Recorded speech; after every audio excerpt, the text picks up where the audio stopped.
Hello everybody. Before starting the video, let me first apologize to my subscribers because I haven't really posted any content for a long while now. Uh, because A, I did not have enough time. I was really busy and involved in many other things. And B, I did not think I had anything substantial to say. But now that I have, I'm making this video. So with any kind of journey that we take in life, there are phases to it. So I'll talk about my ISB journey with the phases that it came with. So we started off with a digital head start module, which was there in our class. That the program got changed because of COVID. So that was a 3 months module, digital head start module. It was completely virtual, 100% online, and we were divided into our sections and then study groups within the sections. Now the school forms these study groups on the basis of gender ratio and previous education and employment history, so the groups are diverse. All right, for a person like me who was coming from government sector, public sector, uh, working online or remotely was a new learning for me. So that was the biggest learning for me. How do you work within teams? Study group is basically your team.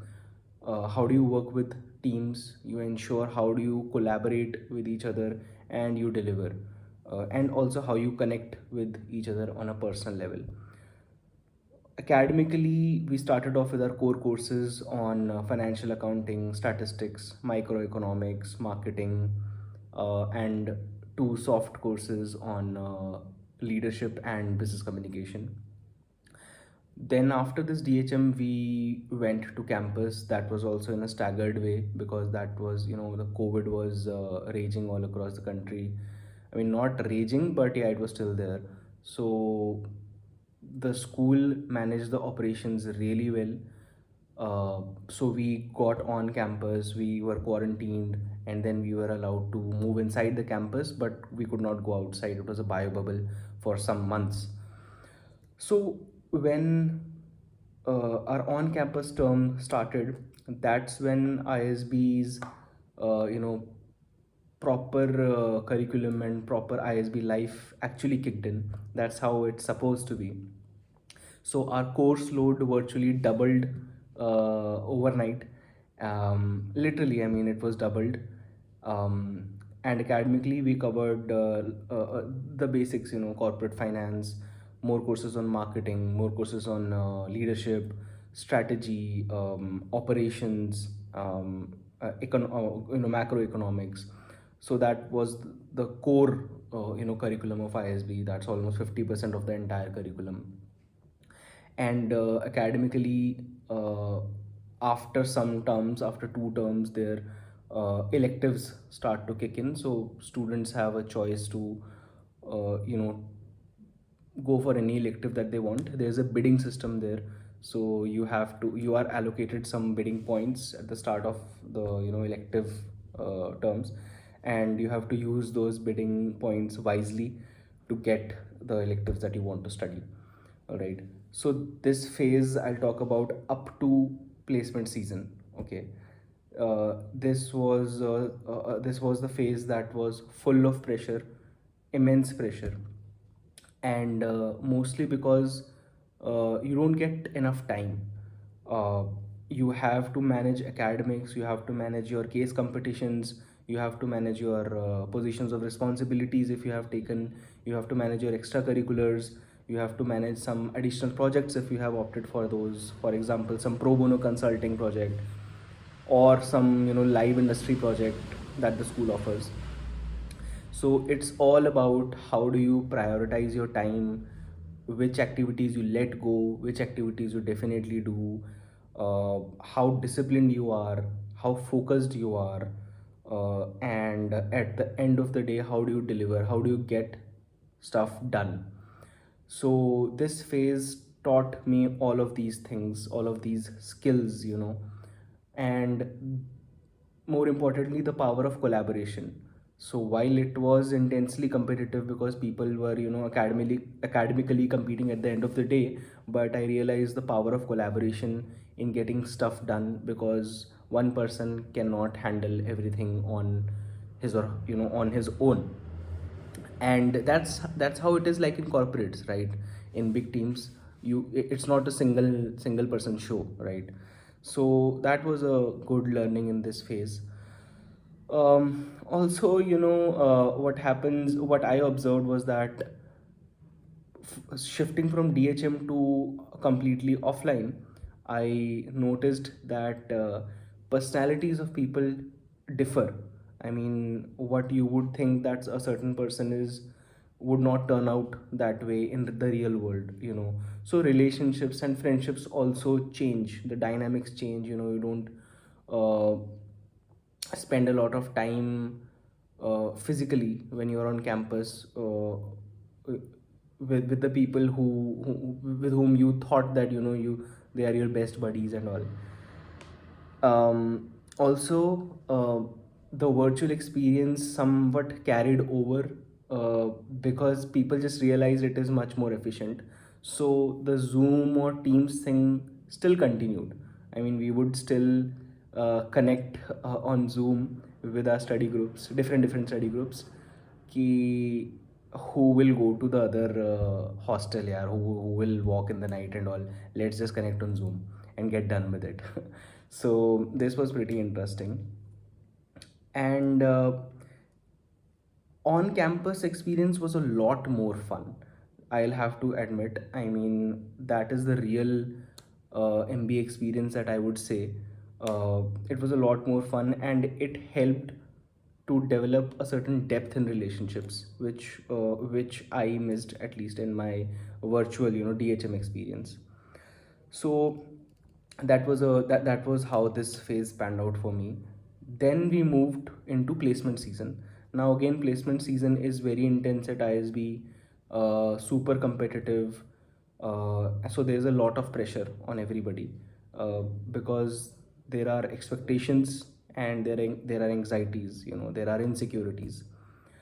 People don't know what will happen, and people don't know if they're good enough. People don't know what they want. People don't know if they'll get what they want. So all of these emotional roller coasters are there. What I realized was that a resume is probably the most important piece of paper, document in your professional life. So learned quite a bit on that front, after having infinite reviews from alums, peers, and infinite versions of my resume. And another interesting thing I noted was that, uh, when shortlisting happens, you apply for positions in different companies, and shortlisting happens. Um, so, the feeling of rejection or perceived failure was very new for a lot of people, because ISB will take some of the best minds in the country and put them in a place, and then they'll compete amongst themselves. So naturally, I mean, you won't get shortlisted by every place you apply, right? So this successive and rampant failure was a very new experience for a lot of people, especially the younger folks there, because their entire life had been full of successes until ISB. So I think for them, interacting with them, understanding their point of view was pretty interesting. I also played my part in helping them out philosophically, because I have already faced a lot of failures, starting from UPSC days, I would say. um, so basically, that season gives reality check to a lot of people. Okay. Also, I noticed that there is still a significant gap between academia and industry. While I have to admit that the coursework, the curriculum, the professors, the study material, the cases, the pedagogy uh, is pretty well done at ISB.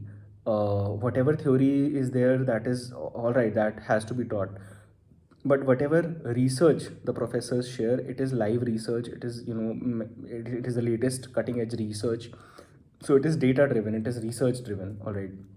But still, when it comes to preparing for placements, preparing for industry roles, uh, there were not a lot of things that that you could carry over from your academic learning into your placement preparation. So, and we observe this in our jobs as well, right? That whatever we study, not a lot of it is directly applicable to our jobs. So this thing is still there. And again, in all of in the entire placement season, uh, I got help from a lot of alums, from a lot of peers. So again, the power of collaboration was emphasized.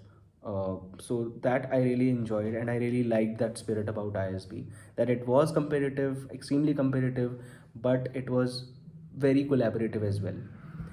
And then once your day zero and day one etc placements are done, the entire school is placed, your friends are placed, right? So then the post placement phase starts of ISB journey, and that's the most fun, of course, part of one's journey. I think not just ISB, any MBA journey, post placement journey is the most fun. It is chill, you can chill out, you can party as much as you want. You can pursue any different electives that you want, because now you don't have to worry about academic CGPA that much. You're already placed and all, so you can experiment with that. You can try out different hobbies, so that was the most fun and relaxed part of the ISB journey. But academically, yes, you can experiment, but the course load is still heavy. Okay, the what happens is that you get efficient at managing your coursework. So so by that time you're like, okay, I can manage and still have fun. I guess in the end, I have only a few comments to make. One is that, see, I not just ISB, any MBA college in India or abroad, all over the world, that places a filter at the entry. Okay, that would be the value for that school or that education would be basically more or less the tag that you get. That is the tag of exclusivity. So for example, a Harvard, let's say, okay, only 1% or 0.5% or 0.1% of the applicants make it. So that itself differentiates you from the rest of the people. And that's what happens at IITs, IIMs, or any other good school. So it's not so much of what you do when you are there, or whatever the professors or the entire school machinery does to you. You are already, you have already differentiated yourself. So somehow what I feel is that these good B schools capture great talent, and then they hone them, right? So I think much of the value is at the filter stage itself, and that's how life is. That's okay. But these people, the alums, the students of these schools, they have to continuously prove themselves. It's not that once you get the tag, once you get the brand name, then you can live off it your entire lives, and you can just settle and don't do much about it. You'll get fired one day for sure. So that's the beauty. I mean, if if such people stopped working, uh, the brand would not sustain. But given the fact that the brands have sustained, it means that they are attracting such people who are somewhat inherently driven as well. So that's how it works. You can't just aim for a tag and then retire. That's not how it is. You have to work hard, you have to work hard, you have to work hard. That's just about it. Finally, many people ask about the value of such a tag, that okay, you're not studying something special. एक साल में you're not going to become something special. The school is not going to you know change you into some other being. So I agree. But when these schools say that okay, this journey is going to be transformational for you, that is correct, because that 1 year, you are under so many so many different experiences, as I talked about, so many different phases and so many different emotions. It places a lot of stress on you. So the value that you derive uh, is not easily quantifiable. All right. So I would break down the value into three parts. One would be directly the alums, the alum network that you get access to. Similarly, the second part would be the overall community of your peers, of your juniors, of the other programs, of the entire family. You get a sense of belonging, you get a community. So for example, right now, um, I have asked for recommendations for doctors on our alum group, and I have received wonderful replies. So that's a wonderful ISB community that helps you out on each and every front, and you have to contribute back to the network, right? Because that's your community now, and you do it inherently. And finally, I would say that the overall exposure that you get, the journey that you undertake, the exposure is pretty brilliant, because you get to live, study, work, have fun with some of the best minds in the country, and from different paths of life. Their academic and their work experience backgrounds are very different. I have studied with military veterans, I've studied with fashion designers, etc., etc. So this kind of perspective building that happens at such a place is what changes you. It changes your attitude and your perspective towards life and work in general.